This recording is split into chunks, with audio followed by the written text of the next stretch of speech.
root 2 is equal to square root of 1 square plus 1 square ပုံစံလေးနဲ့ဆွဲနော်ဆွဲမယ်ဆိုလို့ရှိရင်ဒီလိုကိုဆွဲမယ်ဆိုလို့ရှိရင် root 2ကိုဆွဲမယ်ဆိုလို့ရှိရင် root 2ဆို0ကနေပြီးတော့ဒီ0ကနေပြီးတော့ဒီကိုလာမယ်1ဒီကိုတက်ရင်1ပေါ့အဲ့တော့ဒီလိုမျိုးဆွဲပြီးလို့ရှိရင်ဒီလိုမျိုးလေးပိုင်းချလိုက်မယ်ဆိုလို့ရှိရင်သူဒီ root 2ကိုရမယ်ဒါပေမဲ့သူက -1 ဖြစ်တဲ့အတွက်ကြောင့် minus ကိုတစ်ခါတည်းနှုတ်ထားမှာပေါ့နော်နှုတ်ထားမှာဆိုဒီလို0ကနေပြီးတော့ထောင်လိုက်မယ်ဒီ0နေရာကို1လို့ယူပြီးလို့ရှိရင်ဒီနေရာကနေပြီးတော့ဒီလိုမျိုးဆွဲလိုက်ရင် -1 တစ်ခါတည်းနှုတ်ပြီးသားကိုရနော်ဆိုရှင်ဒီကိုတလက်မယူလာလဲဆိုတော့တလက်မအရှိနော်တလက်မအရှိကို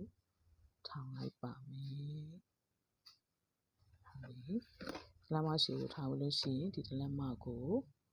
ဒီ -1 နဲ့ဆက်လိုက်ဒီလိုလေးဖြစ်သွားနော်ဒီလိုလေးဖြစ်သွား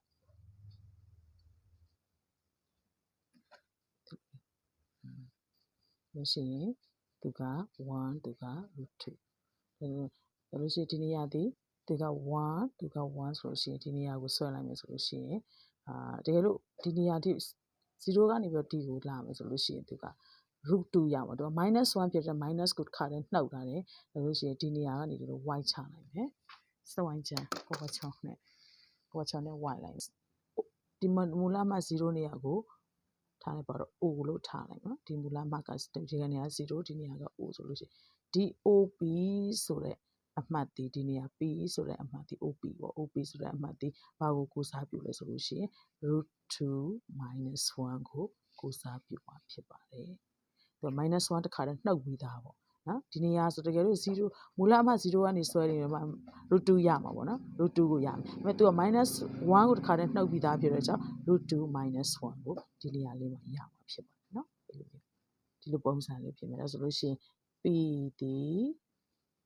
p ဆိုတဲ့အမှတ်ဒီ p ဒီ root 2 minus 1ကိုဖော်ပြသည် p အမှတ်ဒီမူလအမှတ် 0o ကနေပြီးလို့ရှိရင်ဒီ op ဆိုတဲ့ op ဒီ op ပေါ့ op ဒီ square root of 2 minus 1ကိုဖော်ပြသည်ဒီလိုဖြစ်သွားနော် minus root 2ဒီမှာ minus root 2 minus root 2ကိုဆွဲမယ်ဆို root 2ဆိုအရင်စဉ်းစားမယ် square root of 1 square plus 1 square လို့ရှိရင် minus root 2ကိုဆွဲမယ်ဆိုဒီ minus ဘက်ကိုဒီမှာရှိနေတာ minus 2ဒီလိုမျိုး0 minus 1 minus 2ဒီလိုပုံစံလေးနော်အဲ့လိုရှိရင်သူကိုဒီဘက်ကိုယူပေးမယ်နော်တလက်မယူတာဆိုတော့တလက်မအရှိဒီ minus 1မှာထောင်လိုက်မယ်တလက်မထောင်လိုက်ပြီလို့ရှိရင်ဒီလိုလေးယူမယ်ပေါ့နော်ဒီလိုလေး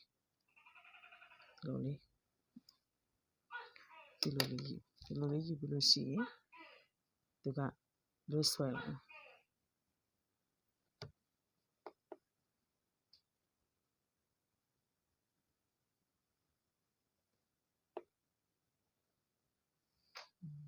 ဒီဝိုင်းချတယ်